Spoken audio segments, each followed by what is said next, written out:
On y est, coucou. Coucou à tous. Alors, elle est là, elle est venue, elle est en chair et en os. Après une journée harassante de travail, un week-end harassant de travail. Tu as travaillé ce week-end? Tout à fait. Voilà, c'est Ingrid. Et bonsoir. Voilà, auxiliaire de puriculture, Ingrid. Et moi, Jasmine, sage-femme. Donc, on vous laisse vous connecter. On voit Pauline, coucou Pauline. Dreamy Lifestyle, salut. Claire, salut. Ariane, bienvenue. Bienvenue. Dites-nous si vous êtes enceinte, si vous avez déjà accouché et en quoi on peut vous aider. Si vous avez des questions précises, on est vraiment là pour vous.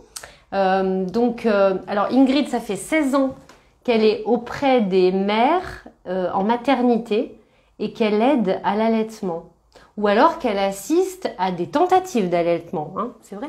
Tout à fait. Dire ça. Dans l'accompagnement. Voilà, dans l'accompagnement. Alors, bon, c'est vrai que je dois me retourner, ça fait un peu bizarre, mais vous savez, avec le Covid, la Covid, on a été obligé d'être un petit peu loin. C'est pour ça qu'elle est punie là-bas au fond. Mais bon, voilà. Alors, est-ce qu'il y a déjà des petites questions? Non, pas encore. Alors, on peut peut-être commencer par raconter la physiologie de la lactation. Oui. Est-ce que tu as envie de commencer? Alors, Alors, la physiologie de la lactation, à la naissance, alors souvent les mamans me disent j'ai pas de lait. Donc, tout est normal. Au cours de la grossesse, il y a très souvent une petite sécrétion de colostrum que vous aurez dans le soutien-gorge par temps à autre. Ce colostrum, il va être présent environ les 3 premiers jours. dans le soutien-gorge, on en reparlera, ce gorge d'allaitement, oui. Donc les 3 premiers jours après l'accouchement, jeune maman, va devoir mettre son bébé au sein à la demande le plus régulièrement possible. Le fait de mettre au sein, ça va stimuler la lactation, ça va lancer un petit message à l'hypophyse ici qui va lancer l'hormone de la prolactine.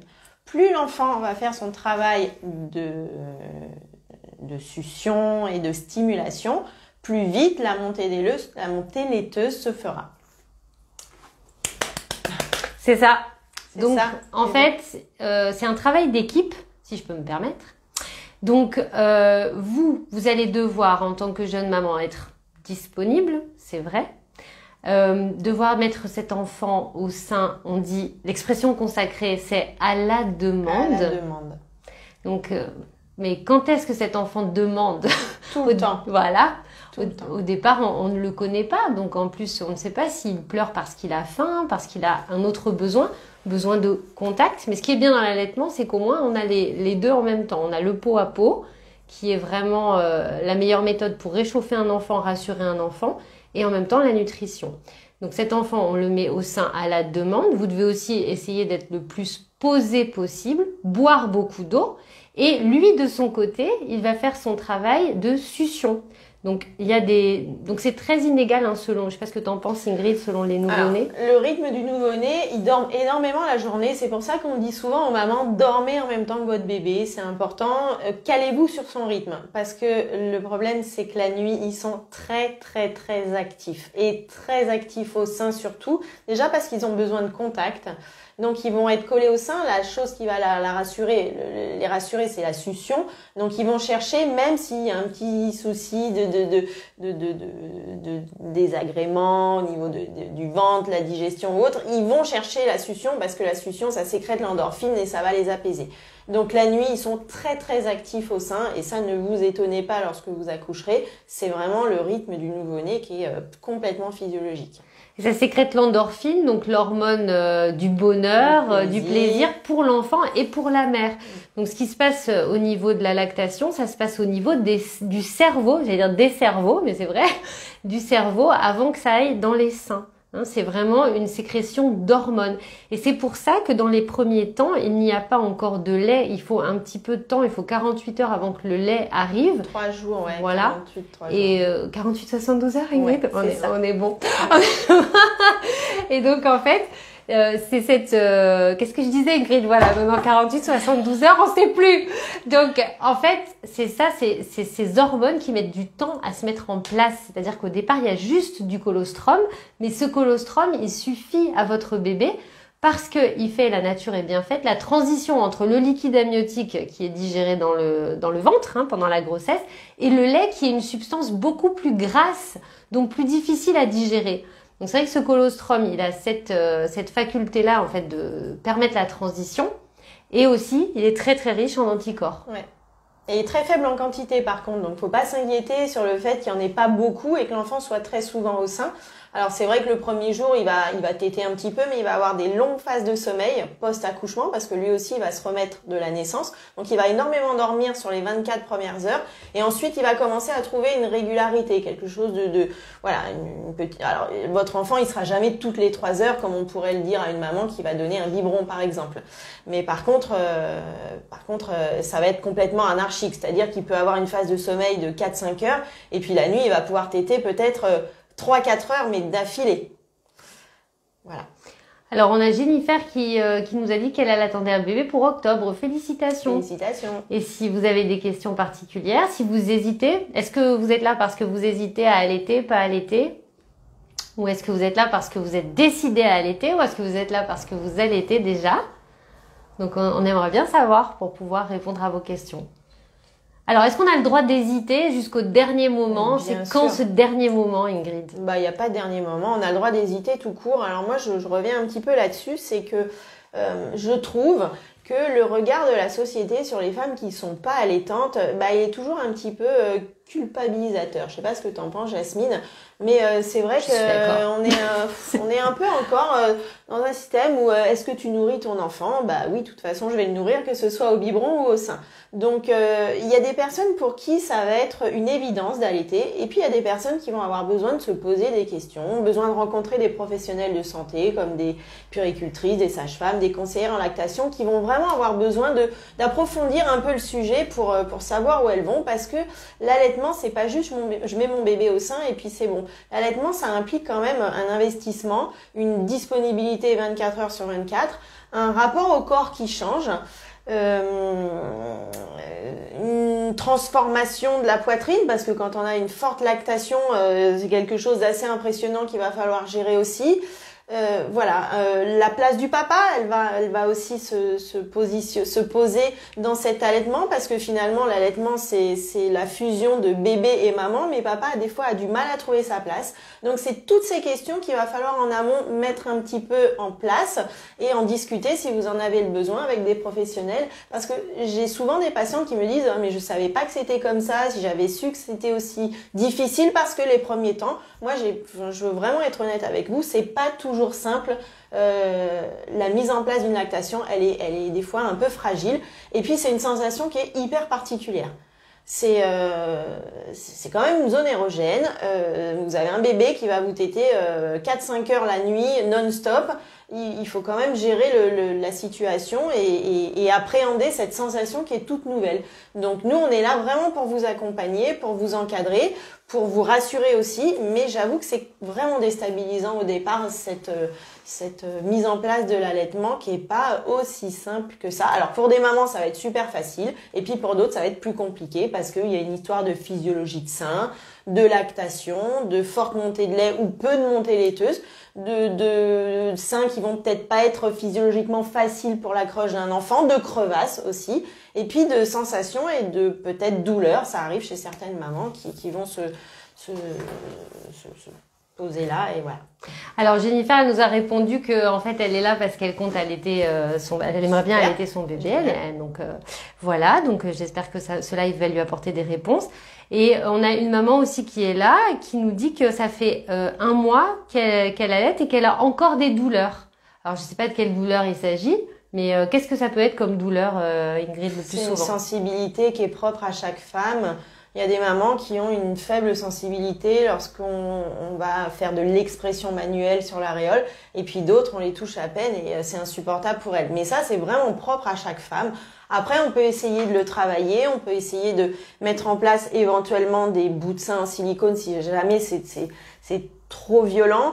Or, les bouts de sein en silicone, c'est très bien quand on a des crevasses, mais c'est vrai que sur la sensation, franchement, ça change pas grand-chose. Voilà, on peut travailler avec la maman et puis c'est surtout au fil du temps, est-ce que la maman va commencer à apprivoiser cette sensation qui est finalement toute nouvelle. On peut aussi travailler avec elle sur du long terme, même sortie de la maternité, avec un travail avec la sage-femme ou une conseillère en lactation. Il y a vraiment des choses qui peuvent s'installer pour ça. Alors la sage-femme, c'est vrai que vous la voyez pendant la grossesse pour justement préparer cet allaitement maternel ou pas. C'est ça notre titre en fait, mais c'est vrai, parfois on ne sait pas, on veut juste des renseignements et on arrive à la maternité, on ne sait pas. Donc c'est vrai que la sage-femme vous voit pendant la grossesse à partir du 6e mois en général. Et on va voir aussi, vous pouvez montrer vos seins à la sage-femme pendant la grossesse, voir si les bouts de seins sont plats, s'ils sont ombiliqués, si déjà ils sont bien érectiles. Donc ça, c'est super important pour voir si le bébé pourra bien s'accrocher ou s'il vous faut, par exemple, les bouts de seins, comme disait Ingrid. Ensuite, ce que je demandais à Ingrid, je disais, est-ce que toi, tu les vois, les femmes enceintes? Et oui, toi, tu les vois en salle de naissance quand il y a des consultations, parce que tu les vois pas qu'après, quoi. Ouais. C'est ça qui est... C'est vrai que sur les consultations, quand elles viennent pour un monitoring, vous parlez pas on regarde pas les seins. La sage-femme, elle va faire son examen gynéco, mais on va pas forcément regarder les seins. Ça se fait plus avec les sages-femmes libérales qui font la préparation à l'allaitement. C'est dommage, en fait, que vous voyez pas des professionnels comme Ingrid. Regardez comme elle est sympathique. C'est des gens comme ça. Et c'est ces nanas-là qui vont vous aider en maternité. Moi, je trouve ça super rassurant. Je suis contente que vous la voyez aujourd'hui. Alors, on a d'autres questions déjà. Est-ce que le portage, Ingrid, peut aider à la montée de lait? Le portage dès la naissance, donc c'est une question. À ton avis? Franchement, je vois pas de lien. C'est génial le portage, mais un lien avec la montée laiteuse, non. Après, ce lien, effectivement, faire du pot à pot, ça on va vous le dire tout le temps en maternité, c'est super bénéfique pour la relation avec votre bébé, tant sur le point de vue température, mais aussi sur le lien mère-enfant. Mais le pot à pot, il peut très bien être fait aussi avec papa, parce qu'attention, il faut pas les exclure. Ils ont vraiment leur place à prendre dans la naissance et l'arrivée de bébé. Donc, le portage, génial, mais le portage pour avoir une montée de lait, je suis un peu sceptique. En fait, ça renforce un peu le contact. Moi, j'aime bien le portage, ça libère les mains, ça renforce le contact. On le fait pas forcément en pot à pot, on est habillé souvent quand on fait le portage. Donc, si c'est quelque chose avec lequel vous êtes à l'aise, allez-y, portez votre enfant. Et voilà, c'est bien, mais c'est vrai que il faut pas vous forcer à porter pour favoriser la montée de lait. Vous pouvez avoir une super montée de lait sans portage. Mais le portage, franchement, c'est chouette. Vraiment chouette, quoi. J'adore. Bon, après, il y a des nœuds, il faut avoir fait Polytechnique pour comprendre, c'est la sage-femme qui parle. Mais bon, si on en connaît un ou deux, c'est déjà bien. Alors, il y a Jocelyne Lamerveille qui dit qu'elle compte allaiter. Salut Jocelyne. Ensuite, Claire Vie, elle souhaiterait allaiter seulement durant son séjour à la maternité. C'est ok, non? Qu'est-ce que t'en penses? Alors, c'est ok, sauf qu'après, vous allez avoir une belle montée de lait et une belle lactation. Et là, ça va être un petit peu plus compliqué parce que sortie de la maternité, ça veut dire quoi? Ça veut dire 3 jours, 4 jours. Donc, en fait, vous allez sortir de la maternité et vous allez être en pleine montée de lait. Faut savoir qu'une belle lactation, vous prenez facilement 2 à 3 tailles de soutien-gorge quand même. Donc, imaginez le volume. On prend des trucs de fou, quoi. Alors, soutien-gorge d'allaitement. Certaines maternités, mais ça, Jasmine, elle répondra mieux que moi. Il y a des gynécologues qui donnent des cachets pour stopper la montée de lait. Et dans d'autres maternités, il y a des gynécos ne veulent plus donner de cachet pour stopper la montée de lait. Donc, si vous êtes dans une mater où on donne plus de cachet, on peut donner éventuellement des anti-inflammatoires, voire de l'homéopathie, mais c'est pas non plus, voilà, c'est pas, il faut un petit peu de temps. Vous allez sortir avec une méga montée de lait et si vous voulez plus allaiter du jour au lendemain, ça veut dire qu'il faut plus du tout toucher au sein. Donc sur un sein qui est gorgé de lait, je vous promets que ça fait super mal et en plus on va vous dire là vous touchez plus au sein parce que plus vous allez toucher les seins, plus vous allez restimuler une lactation. Du coup, moi je trouve génial de faire une tétée de bienvenue en salle d'accouchement par exemple. Vous pouvez passer 2 heures avec votre bébé où là vous allez lui donner le colostrum et c'est super bon pour votre enfant de prendre le colostrum. Mais si derrière au bout de 3 jours vous voulez plus allaiter, moi je ne conseille pas. Mais si Clairvy, elle a envie quand même, elle se dit c'est pas grave si j'ai la douleur oui, de la montée de lait. Là, aucun problème, C'est évident. Juste s'y attendre en fait finalement. Il y a aucun problème. Parce qu'en plus, alors non, on essaie de plus donner maintenant, enfin les médecins essaient de ne plus donner maintenant ces comprimés pour couper la montée de lait parce que ça agit sur le cerveau et en fait, il peut y avoir des problèmes, quoi, des effets secondaires.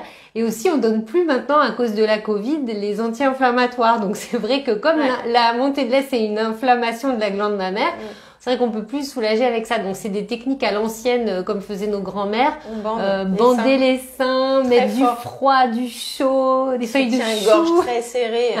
Mais bon. Donc, mais voilà quoi, si après vous le savez et que vous dites je tente et puis peut-être vous allez vous prendre au jeu et vouloir ensuite allaiter. Souvent effectivement. Faut juste savoir ce qu'a dit Ingrid, c'est vrai. Ouais. Après tout est possible avec l'allaitement, c'est-à-dire que on peut très bien introduire des biberons quand on rentre à la maison et vous pouvez aussi avec un tire-lait tirer le lait maternel que vous pouvez stocker au congélateur et que vous pouvez stocker même 6 mois au congèle. Donc tout est possible. Vous pouvez très bien introduire du lait artificiel. Bon, entre nous, c'est pas super conseillé. L'allaitement mixte, effectivement, c'est un peu dans les mœurs. Il y a beaucoup de mamans qui le font, qui allaitent par exemple la journée et qui vont donner des biberons de lait artificiel la nuit. On a une question à ce sujet-là, donc on t'écoute. Pas de souci, sauf qu'il peut y avoir des petits désagréments sur le système digestif de l'enfant. Ce sont 2 molécules complètement différentes et ça peut travailler un petit peu au niveau des intestins pour bébé. Il peut y avoir des gaz, des coliques, tout ça, ça peut engendrer ce genre de problématiques.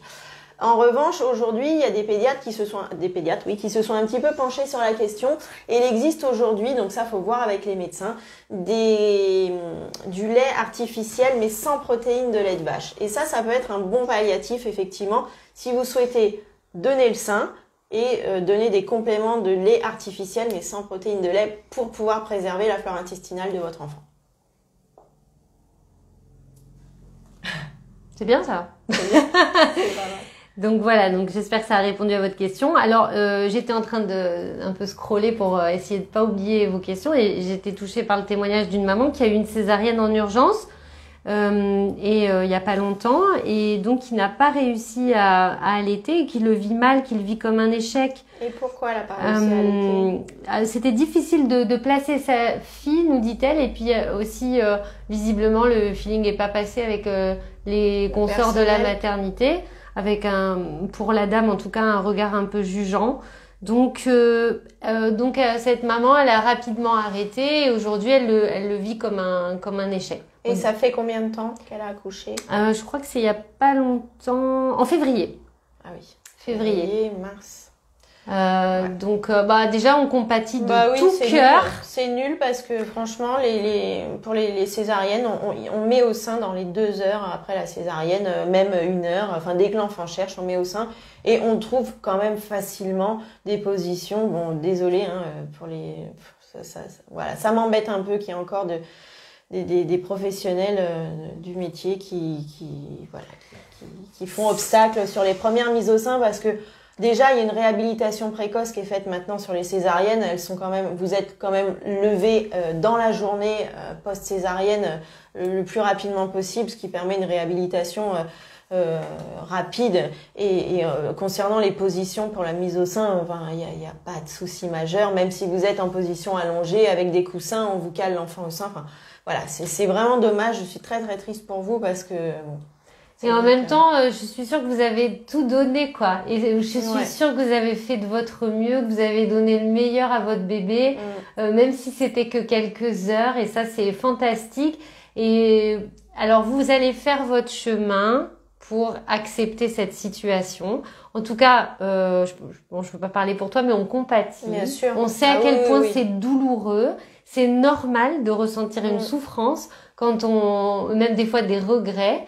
Mais je vous assure, promis, vous allez cheminer avec ça et vous allez vous apaiser, c'est sûr.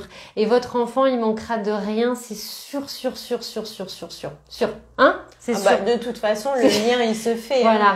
Donc, Évidemment. on peut pas tout maîtriser. Parfois, il y a des accouchements plus compliqués que d'autres. Le principal, là, c'est que vous puissiez aller bien aussi, parce qu'on connaît pas votre situation, le dossier médical, tout ça. Hein, une césarienne, c'est jamais facile. Donc, en tout cas, on est avec vous de tout cœur. Et après, on peut pas jeter la pierre à l'équipe non plus, parce qu'on sait, enfin, déjà, on sait pas ce qui s'est passé. Mais c'est vrai que quand on a eu une chirurgie comme une césarienne, c'est plus difficile. Hein, on est moins à l'aise pour positionner l'enfant. On est moins à l'aise. Voilà, parfois il appuie sur le ventre, tout ça. Donc c'est vrai que ça nécessite encore plus d'attention pour vous aider. Et puis est-ce que le service n'était pas plein à ce moment-là? Parfois c'est voilà. Et après je sais que le petit vélo là dans la tête, on se dit et si. Mais en fait, tout votre travail, ça va être d'accepter que ça s'est passé comme ça, et votre enfant ne manque de rien tant qu'il a votre amour. Et ça, c'est super important, quoi. Voilà. Donc, on vous embrasse. Et merci pour votre témoignage. Alors, je regarde un peu vos questions, mesdames. Fais une petite danse, Ingrid, pour un instant. Une petite danse de la poitrine. Jennifer, elle nous demande comment est-ce qu'on sait qu'on va pouvoir allaiter ou pas.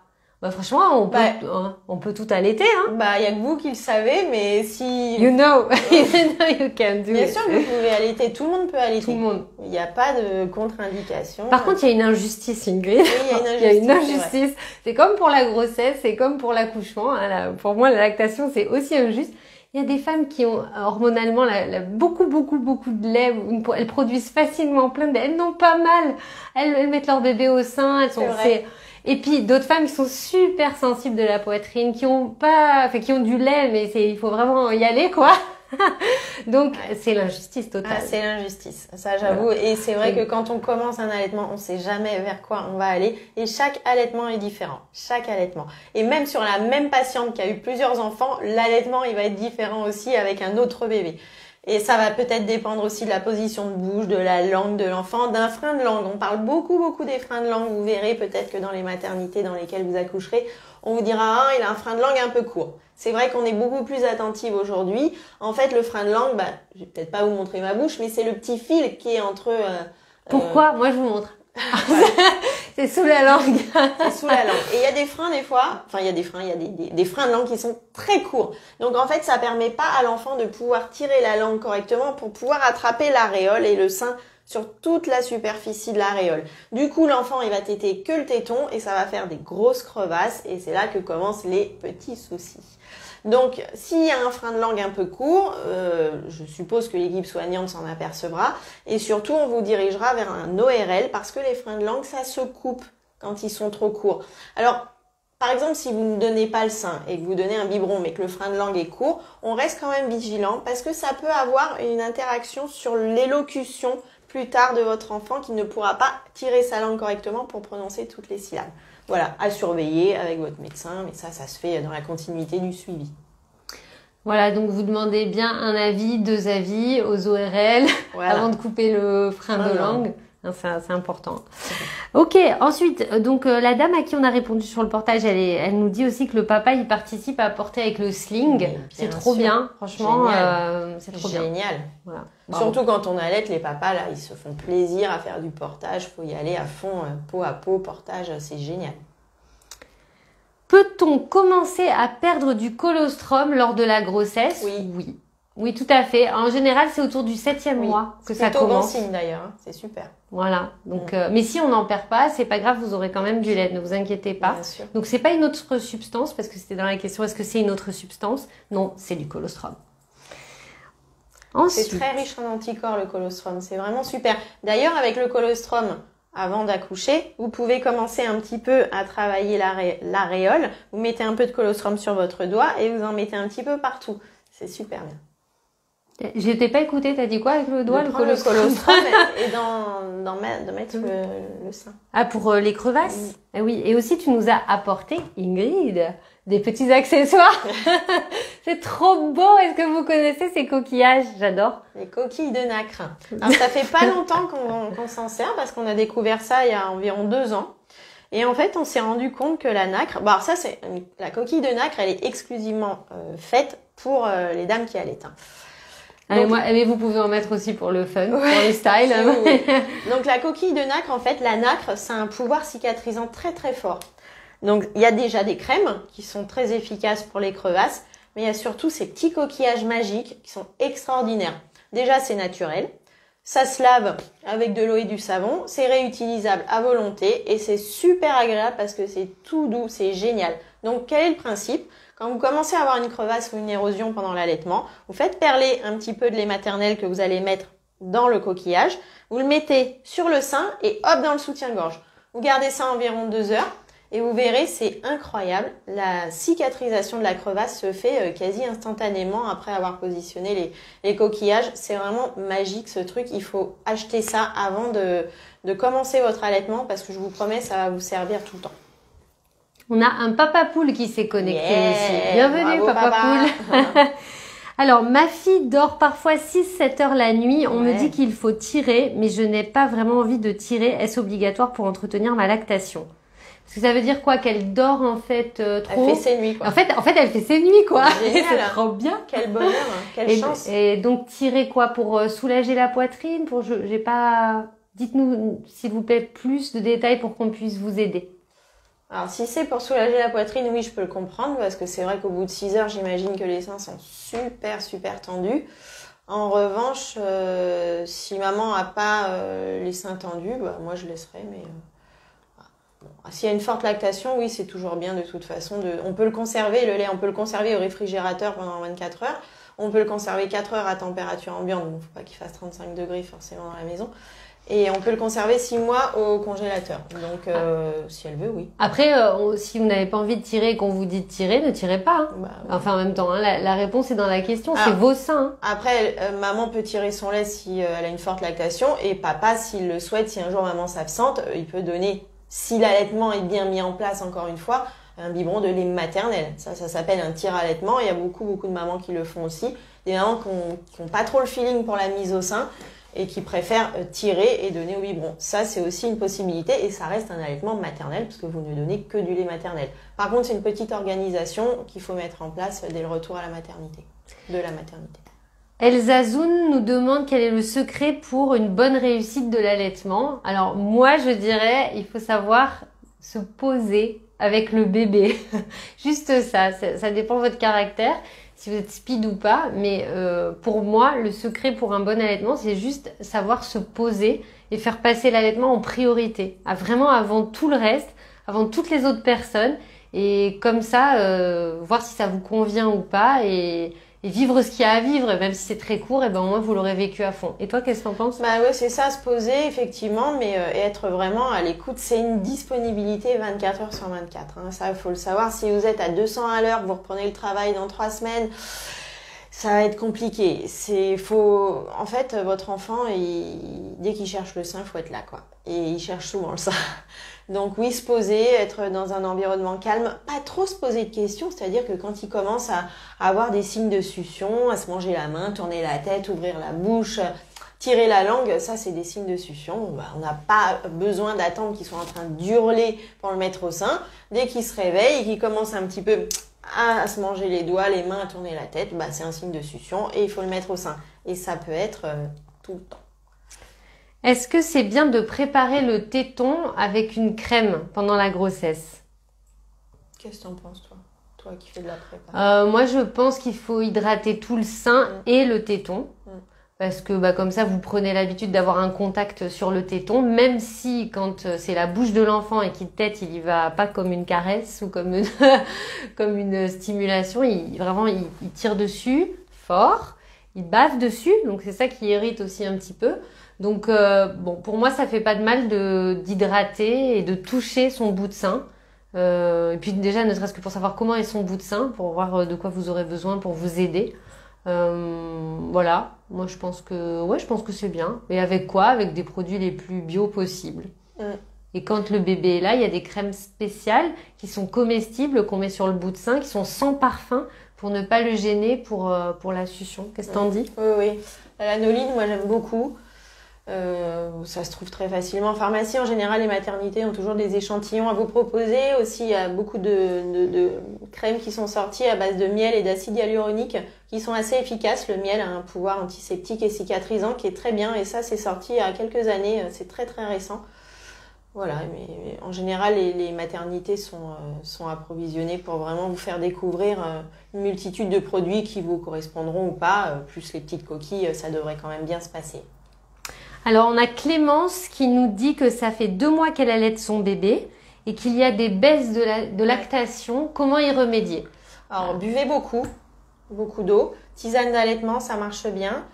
Il y a de l'homéopathie aussi pour ça. Et si vous aimez la bière sans alcool, allez-y parce que ça a son efficacité. C'est plein de levure et ça rebooste bien. De toute façon, le sein, tant qu'il est stimulé, il produit. Par contre, si vous commencez vraiment à sentir une vraie baisse de lactation, faites comme au début en maternité, l'alternance qu'on vous disait de faire avant que la montée de lait arrive. Vous faites vraiment les 2 seins, vous tétez 10 minutes à chaque fois pour relancer, vraiment restimuler la lactation.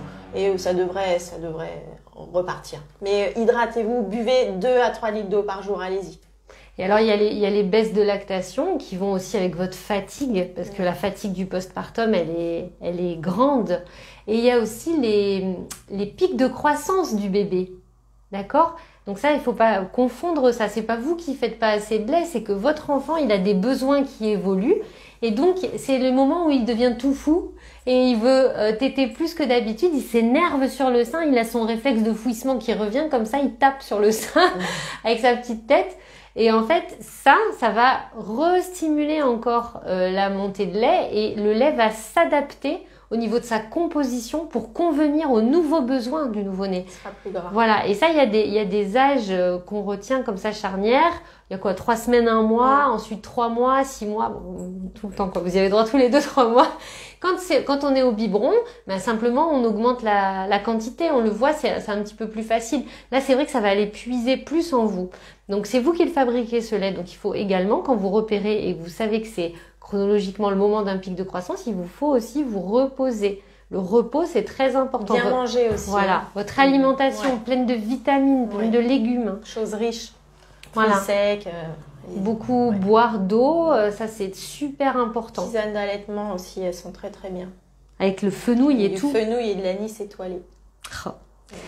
Tout un programme. Alors ensuite, on a Papa Poule qui nous raconte que sa femme a donné le sein la nuit, le biberon tiré la journée. Mais une question, mon fils, 4 mois bientôt, boit des biberons de 220 millilitres. Waouh, de lait tiré, c'est bien. Ouais, c'est super. Ouais, c'est super. La lactation, génial. Ensuite, Ingrid, qu'est-ce que tu penses de la tétine pendant l'allaitement? Ouais, je suis pas pour. Alors, déjà, la tétine, le fait de téter, comme on l'a dit, ça va sécréter l'endorphine. Déjà, ça va les fatiguer. Parce que téter, chez un nouveau-né, ça les fatigue. Très souvent, votre enfant, il va téter et il va s'endormir au sein parce que la succion, ça fatigue. Donc, si vous donnez une tétine à votre bébé, il va téter dessus et il va s'endormir sur la tétine. Mais surtout, il va sauter une succion. Donc, s'il saute une mise au sein, ça veut dire que le sein n'est pas stimulé. Et si le sein n'est pas stimulé, il ne va pas produire de lait. Donc, attention à la tétine, surtout sur la mise en place de la lactation en maternité. Il y a trop de mamans qui les utilisent parce que je comprends. Vous êtes fatigué, c'est harassant, c'est vrai. Mais si vous donnez des tétines à votre bébé et que vous attendez une montée de lait, c'est pas compatible. Parce qu'encore une fois, si vous stimulez pas votre sein comme il faut, le sein, il va pas fabriquer une lactation suffisante pour nourrir votre bébé. C'est grave si on la donne quand même? Non, c'est pas grave. Après, il y a des bébés qui vont téter toute la nuit. Mais toute la nuit, parce qu'il y a des bébés téteurs. Il y a des vrais téteurs. Il y en a, ils se têtent la langue, ils se têtent les doigts, ils têtent tout le temps. Il y a même, lors des échographies in utero, on les voit se téter le pouce. Tête la sage-femme, ils têtent tout le monde. Voilà. Donc, c'est vrai que ces bébés-là, quand ils ont stimulé le sein toute la nuit et que la maman, elle est épuisée le matin, si vous donnez une tétine le matin pour qu'ils commencent à s'apaiser et s'endormir, je vous comprends. Il n'y a pas de problème. En revanche, s'il faut vraiment mettre en place la lactation et mettre au sein régulièrement, oubliez la tétine en tout cas sur les périodes de lactation en maternité. Donc on évite quoi, la tétine? Oui. Ok. Est-ce que l'allaitement à la demande, est-ce qu'on peut proposer le sein dès que le bébé pleure, se réveille? Est-ce que c'est bien ou parfois ce n'est pas adapté? Il vaut mieux faire des tétés à heure fixe. Oh, dur de faire des tétés à heure fixe au départ. Hein. Ça marchera pas. C'est-à-dire, il faut avoir un repère qui est qu'il faut, au bout de quelques jours, que l'enfant puisse avoir un espace de 2 heures minimum entre les tétés. Comme au biberon, c'est pareil, parce qu'il faut qu'il puisse être un tout petit peu en digestion pour peut-être pas avoir trop mal au ventre. Mais quand c'est dans les tout premiers jours à la maternité, on est vraiment sur une stimulation, donc c'est à la demande. Donc c'est vrai il faut être extrêmement disponible, il est collé au sein, ce bébé. Voilà. Donc il y a vraiment cette phase à la maternité, en tout cas, où c'est à la demande. Et après, selon les enfants, il y en a et selon la montée de lait aussi, je devrais dire aussi selon la montée de lait de la maman, où on peut commencer à instaurer un rythme avec des pauses comme ça de 2 heures entre les tétés, mais parfois on continue à la demande pendant un moment. Hein. Ah bah ouais. C'est tout le temps. Hein. Tout le temps. En tout cas, faites ce que vous pouvez. Hein. Déjà, ça sera déjà bien. Alors, si on n'a pas de téton, Leïla, j'ai entendu parler d'une pompe pour faire ressortir. La niplette. Vas-y, raconte-nous la niplette. Alors, niplette, c'est une petite poire qui est comme ça, là, une espèce de cône, qu'on va placer sur l'aréole. L'aréole, c'est tout le noir autour du sein. Et en pompant, en fait, ça aspire. Et ça fait un peu sortir le téton. Ça peut vous aider, effectivement, pour la mise au sein. Et donc, ça peut aider aussi le bout de sein. Oui, ça, effectivement, si l'enfant n'arrive pas à s'accrocher sur le téton parce qu'il est trop court, et ça, c'est pas de votre faute, c'est la physiologie des seins qui est comme ça. Un téton court, en fait, le bébé, il va glisser sur l'aréole. Il va pouvoir prendre peut-être que le bout du sein, mais ce sera pas efficace parce que lui, ce qu'il faut, c'est qu'il prenne toute l'aréole. Je vous montre. En fait, la position de bouche, il faut qu'elle soit comme ça. Oh là là, j'ai cru que t'allais nous montrer tes seins. Ouh, j'ai cru que ça fait 15 jours que je la chauffe. J'ai dit ça comme ça, c'est bon, comme ça on comprend vraiment, parce que là tu nous parles. Donc vas-y, montre-nous. C'est parti, vas-y. Comme ça. S'il fait ça, c'est pas bon. Là, il prend que le téton, et là, c'est des crevasses assurées. Voilà. Donc la niplette, ça va aider à faire sortir le téton, mais parce que en fait, il faut que l'enfant ait le téton sur la langue. Mais s'il l'a sur le bout des lèvres, c'est pas bon. Mais ça, le personnel soignant est là pour vraiment vous accompagner sur les différentes positions. Et il y a Doriane qui nous fait coucou de l'île Maurice. Ouais. Salut. On arrive. C'est sympa. Alors, on a une question qui a rien à voir, mais moi j'aime bien les parenthèses comme ça. Donc Charazade qui nous dit qu'elle est à terme avec un col toujours fermé. Que faire? Parce qu'elle a très peur du déclenchement. Et c'est son premier enfant. Bon. Alors, que faire? Que faire? Attendre et essayer d'être le plus calme possible. De toute façon, un déclenchement à terme, c'est pas la même chose qu'un déclenchement plus tôt dans la grossesse parce qu'il y a une pathologie. Donc déjà, il y a déjà plusieurs types de déclenchements. Ensuite, il y a plusieurs manières de déclencher. Et ensuite, on n'y est pas au déclenchement, d'accord? Donc souvent, quand on est à terme, on se laisse comme ça un petit peu de temps, on fait des monitorings toutes les 48 heures, on surveille pendant une semaine et ça peut venir à tout moment. Donc déjà, pas focaliser sur le déclenchement, vous n'en aurez peut-être pas besoin. Et ces jours-là qu'on va gratter comme ça vont permettre au col de maturer et éventuellement de vous proposer un déclenchement peut-être doux, peut-être que ça va juste être le coup de pouce qu'il faut. Et après, on parlait d'injustice tout à l'heure sur l'allaitement, réussite d'allaitement, machin, accouchement, tout ça. Il y a des femmes qui sont déclenchées avec un col très fermé et à qui ça a fait très mal ces contractions-là. Et d'autres femmes où les contractions de déclenchement n'ont pas fait plus mal que des contractions de travail normales. Donc attention à tout ce qu'on vous raconte aussi. C'est sûr que le contexte d'un déclenchement, c'est jamais rigolo parce qu'on a toujours cette impression de forcer les choses. Mais il faut rester très calme et très connecté à votre bébé parce que déclenchement ou pas, ça reste le moment de sa naissance et il faut l'entourer de douceur. Donc cet amour-là, il va vous permettre de dépasser et d'atténuer un petit peu cette peur. Voilà, vraiment rester chez l'enfant. Il faudrait pas que vous soyez tous les deux dans une peur comme ça. Non, c'est le grand moment de la rencontre. Donc, on se focalise pas sur le déclenchement. Il faut essayer de rester le plus calme possible.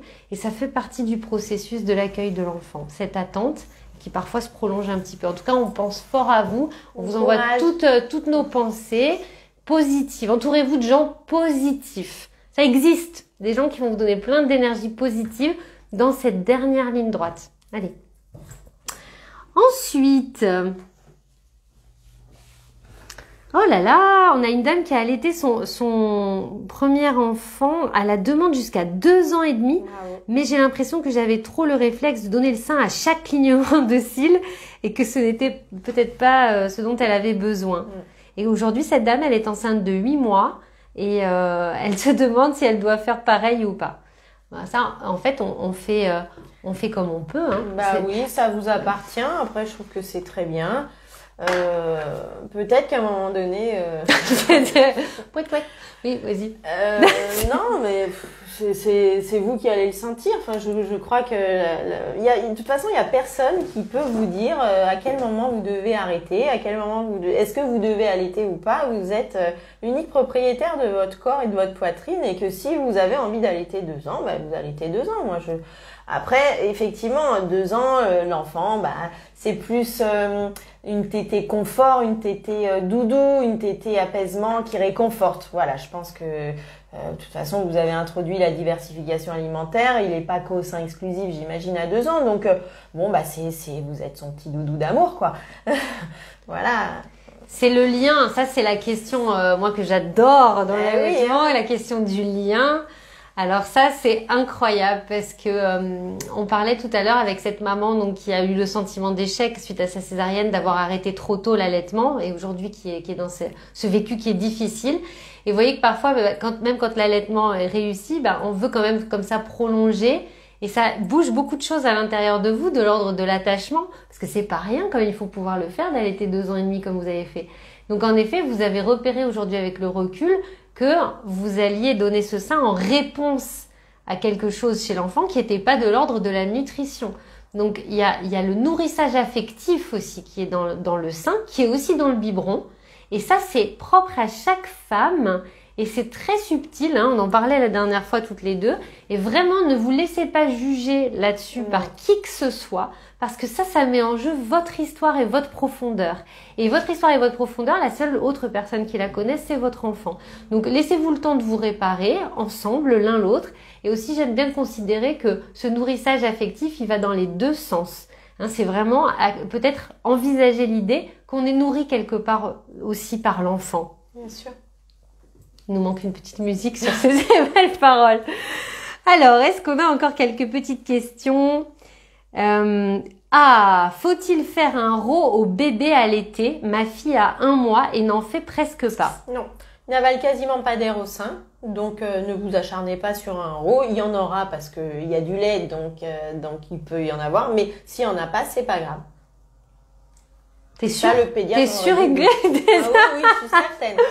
Parce qu'on lit tout et son contraire. Ah, ça, on peut le dire. Vous aurez tous les conseils et les contraires. Hein. Souvent, on a ce retour-là, nous, sages-femmes, auxiliaires de puériculture.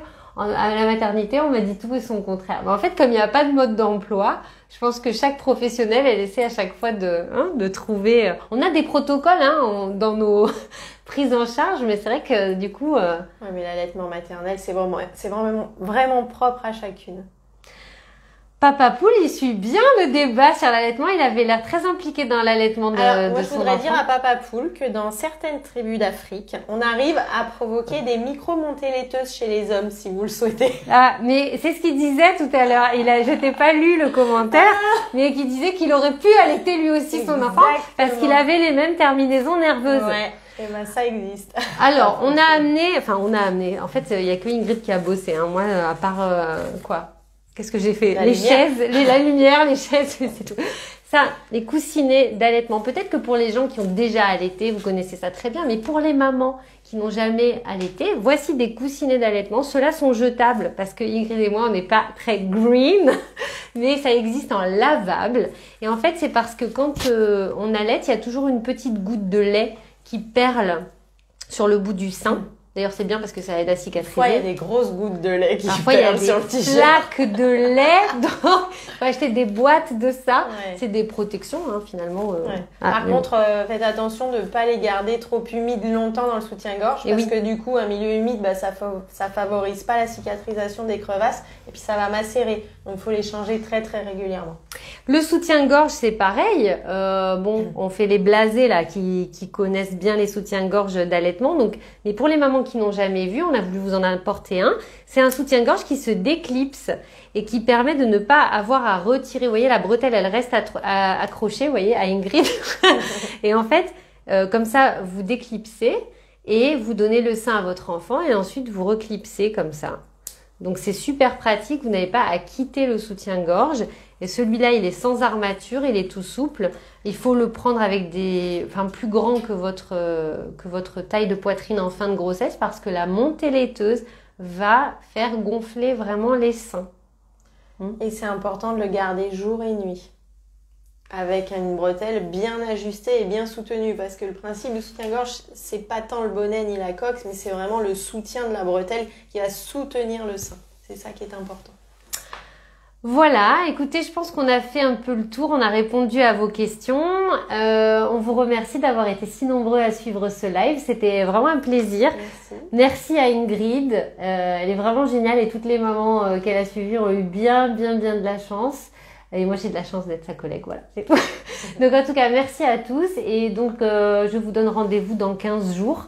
Pour un nouveau live. Envoyez-nous vos idées de thèmes, on est là pour vous. Voilà, bye bye, toute l'équipe de 9 mois vous embrasse. Ciao!